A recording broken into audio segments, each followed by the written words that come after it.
For listening to Dr. Israr Ahmed speeches, subscribe to the channel Dr. Israr Ahmed English.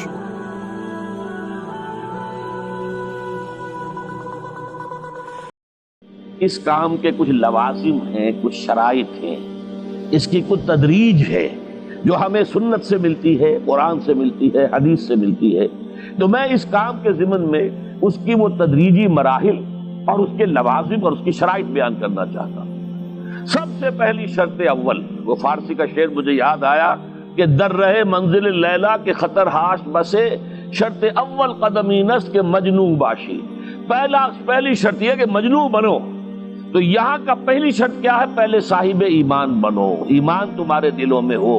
یا ایھا الذین آمنوا آمنوا باللہ ورسولہ، یعنی ایک ایمان تو تمہیں حاصل ہے، اقرار باللسان، وہ تو تمہیں والدین سے مل گیا، عقیدہ تمہارا ہے، متوارث جو ہے تم عقیدے کو مانتے ہو، لیکن دلی یقین والا ایمان حاصل کرو۔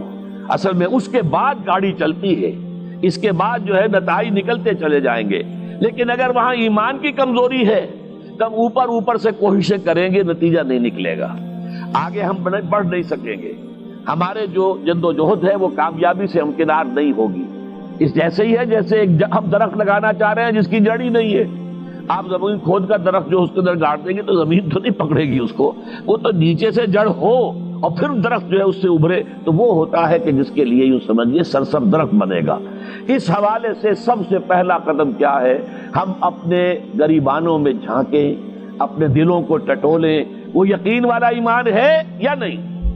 اگر ہے تو اللہ کا شکر ادا کیجیے، تہنیت، مبارکباد، اور نہیں ہے تو پہلا کام یہ ہے کہ اے ایمان کے دعوے دارو، ایمان لاؤ جیسے کہ ایمان کا حق ہے۔ یقین اللہ کی ذات پر، اس کی صفات کمال پر، یقین مرنے کے بعد اٹھنے پر، بعث بعد الموت اور حساب کتاب، یوم حشر اور جنت اور دوزخ کا یقین، فرشتوں کا یقین، وحی کا یقین، قرآن کا یقین، کتابوں کا یقین، نبیوں اور رسولوں کا یقین، اور محمد الرسول اللہ کا یقین صلی اللہ علیہ وسلم کہ آپ آخری اور کامل رسول ہیں اللہ تعالیٰ کے، خاتم النبیین بھی ہیں اور آخر المرسلین بھی صلی اللہ علیہ وسلم۔ یہ یقین پہلے پیدا ہونا چاہیے۔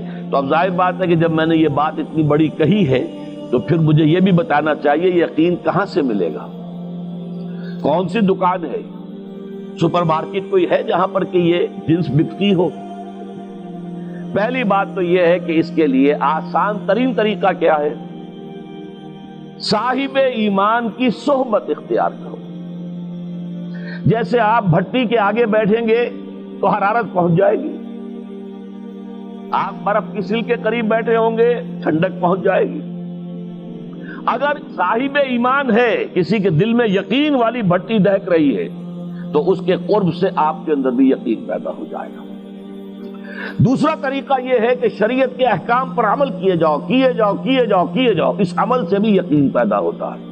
یہ دو طرفہ معاملہ ہے، یقین سے عمل پیدا ہوتا ہے اور عمل سے یقین پیدا ہوتا ہے۔ جیسے آپ کہتے ہیں وشیس سرکل، وہ بری شے ہوتی ہے کہ ایک چیز ہے بڑھ گئی تو پھر اس کے اور خرابی بڑھ گئی، اس سے پھر وہ پہلی خرابی اور بڑھ گئی، پھر وہ اس سے اور خرابی بڑھتی چلی گئی۔ جیسے پیچ آپ کہتے ہیں ہر چکر کے ساتھ وہ پیچ آگے بڑھتا جاتا ہے، اسی طریقے سے بھلائی کا بھی ایک سرکل ہے۔ ایک نیکی آپ کریں گے آپ میں ایمان پیدا ہوگا، اب آپ زیادہ نیکی کریں گے تو اب اور زیادہ ایمان پیدا ہوگا۔ تو یہ دو طرفہ سرکل ہے۔ اور تیسری بات جو ہے، خاص طور پر فہیم، ذہین، انٹلیکچوئل لوگ، سمجھدار لوگ، اور آج کی دنیا آپ کو معلوم ہے کہ ہمارے نوجوان طبقے میں بہت بڑی تعداد ہے بہت سمجھدار لوگوں کی، اس لیے کہ ان کی معلومات کا دائرہ بڑا وسیع ہو گیا ہے۔ جدید دنیا میں جو علوم ہے ان کا ایکسپلوژن ہے، دھماکہ ہو گیا، اتنے علوم پھیل گئے اور اس کے اثرات ہیں۔ اخبار بین لوگ بھی جو ہیں وہ بھی ایک طرح سے ہر ایک ان میں سے فلسفی ہوتا ہے، آپ اس سے ذرا بات کر کے دیکھیے، وہ اپنے فلسفے بگاڑے گا، اپنی رائے دے گا، معلوم ہوتا ہے کہ شاید سب سے بڑا سیاسی تجزیہ نگار یہی ہے۔ لہذا وہ لوگ کہتے ہیں کہ ہمیں تو وہ بات بتاؤ جو ہماری عقل کو بھی اپیل کرے۔ یہ جو معاملہ ہے وہ ایمان جو عقل کو بھی اپیل کرے، اس کی سورس صرف ایک ہے اور وہ قرآن حکیم ہے۔ مولانا ظفر علی خان نے ایک شعر کہا تھا بہت سادہ انداز میں، وہ جنس نہیں ایمان جسے لے آئیں دکانے فلسفہ سے، ڈھونڈے سے ملے گی عاقل کو یہ قرآن کے سپاروں۔ عاقل جو ہے انٹلیکچوئل، ایک ہے عام آدمی جو ہے صاحب یقین کی صحبت سے بھی یقین پیدا ہو جائے گا، عام آدمی عمل کرتا رہے گا اس سے بھی یقین پیدا ہو جائے گا، لیکن عاقل انٹلیکچوئل وہ شخص جو کہتا ہے پہلے میری عقل کو اطمینان ہونا چاہیے پھر مانوں گا، اس کے لیے جو سورس ہے، منبع ہے، سرچشمہ ہے ایمان کا، وہ صرف اور صرف قرآن ہے۔ اس میں غور و فکر کرے، انسان اس طرح قرآن کو پڑھے کہ وہ براہ راست اس کا مفہوم اس کے دل کے اوپر اترتا چلا جائے۔ جیسے علامہ اقبال نے کہا ہے کہ تیرے ضمیر پہ جب تک نہ ہو نزول کتاب، گرہ کشا ہے نہ رازی نہ صاحب کشاف۔ قرآن تو تمہارے اپنے قلب پر نازل ہونا چاہیے، اور یہ اصل میں ان کے والد نے کہا تھا ان سے، بالکل بچپن میں۔ علامہ اقبال چھوٹے سے بچے تھے، ان کے والد تھے ذرا صوفی منش آدمی تھے، وہ شیخ نور محمد۔ وہ آئے فجر کی نماز مسجد سے پڑھ کر آئے تو دیکھا کہ اقبال جو ہے بچہ وہ قرآن پڑھ رہا بیٹھا ہوا۔ اس نے کہا والد نے کہ بیٹے تم یہ قرآن کیسے پڑھتے ہو؟ اب وہ حیران ہوا بچہ، یا بچان بس میں پڑھتا ہوں قرآن جیسے پڑھتے ہیں، آپ کا مطلب کیا ہے؟ کہا بیٹے قرآن ایسے پڑھا کرو کہ جیسے یہ تم پر نازل ہو رہا ہے، یوں سمجھو کہ تم پر نازل ہو رہا ہے، تم مخاطب ہو۔ اب اس چیز کو انہوں نے اپنے اس شعر میں ادا کیا، تیرے ضمیر پہ جب تک نہ ہو نزول کتاب، گرہ کچا ہے نہ راضی نہ صاحب کشاف۔ جیسے یہ قرآن قلب محمد پر نازل ہوا تھا، فَإِنَّهُ نَزَّلَهُ عَلَىٰ قَلْبِكَ، جبرائیل نے یہ اے نبی اے محمد آپ کے دل پر اتارا ہے۔ تو جب تک ہمارے بھی دل پر نہیں اترے گا تو قرآن مجید جو ہے وہ ہمیں انسپائر نہیں کر سکے گا۔ ترجمہ آپ پڑھیں گے، کچھ آپ کو معلوم ہو گیا اس کا مطلب یہ ہے، تفسیر پڑھا، اچھا جی ٹھیک ہے فلاں مفسر نے یہ لکھا ہے، فلاں نے یہ لکھا ہے، یہ معلومات تو مل جائیں گی، لیکن وہ اندر سے جو موٹیویشن ہوتی ہے، اندر سے جو جذبہ ابھرتا ہے، اندر سے جو ایمان جو ہے ایک چشمے کی طرح قلب کی گہرائیوں سے ابلتا ہے، وہ نہیں ہوگا۔ وہ اسی وقت ہوتا ہے کہ جب وہ انٹلیکچوئل آدمی جو ہے وہ کم سے کم اتنی تکلیف ضرور کرے کہ اتنی عربی سیکھ لے کہ عربی جو ہے قرآن مجید اس کے براہ راست قلب پر نازل ہو سکے، وہ ترجمہ نہ دیکھے۔ اب ایک آیت پڑھی پھر ترجمہ دیکھا، پھر دیکھا اس میں نمبر 11 لکھا ہوا ہے، حاشیہ میں جا کر دیکھا نمبر 11 یہاں ہے، وہ دیکھا، تسلسل تو ٹوٹ گیا، اب وہ بات نہیں رہی۔ اور ترجمہ جو ہے وہ سبھی جانتے ہیں، دنیا میں ہر بچہ بھی سمجھ لے گا کہ غالب کا کوئی شعر ہو اور وہ آدمی پڑھ کے جھوم جاتا ہے کہ کیا بات کہی، اسی کا انگریزی میں ترجمہ کر دیجیے، اب اس میں کچھ بھی نہیں۔ آپ نے مفہوم تو بیان کر دیا انگریزی میں، لیکن جو تاثیر ہے اس غالب کے شعر کی وہ انگریزی میں منتقل نہیں ہو سکتی۔ تو قرآن مجید کا کچھ نہ کچھ مفہوم تو ترجمے سے معلوم ہو جائے گا، قرآن کی تاثیر ترجمے سے نہیں حاصل ہو سکتی، تفسیر سے نہیں حاصل ہو سکتی۔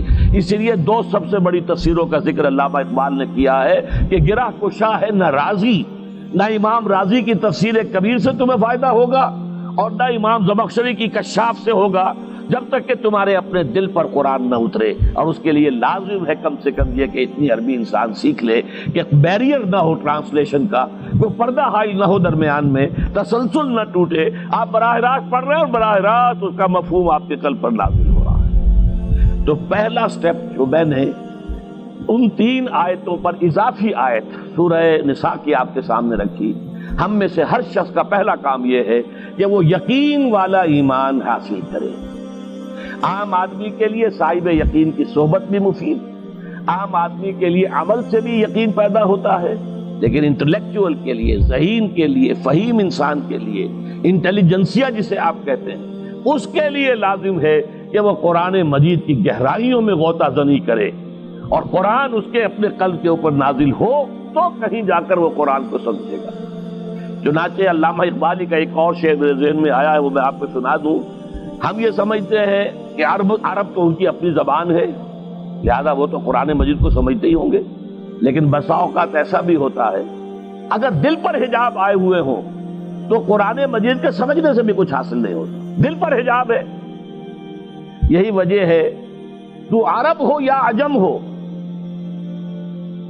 تیرا دل نہ دے گواہی، لغت غریب یہ قرآن مجید جو ہے، تو عجم ہو یا عرب ہو، یہ قرآن مجید تیرے لیے لغت غریب رہے گا جب تک کہ تیرا دل گواہی نہیں دیتا۔ تو ایک تو طلب ہدایت ہو انسان کے اندر، اور دوسرے یہ کہ قرآن مجید کو براہ راست نازل ہونے کا موقع ملے قلب کے اوپر، تو ایمان یقین والا حاصل ہوگا۔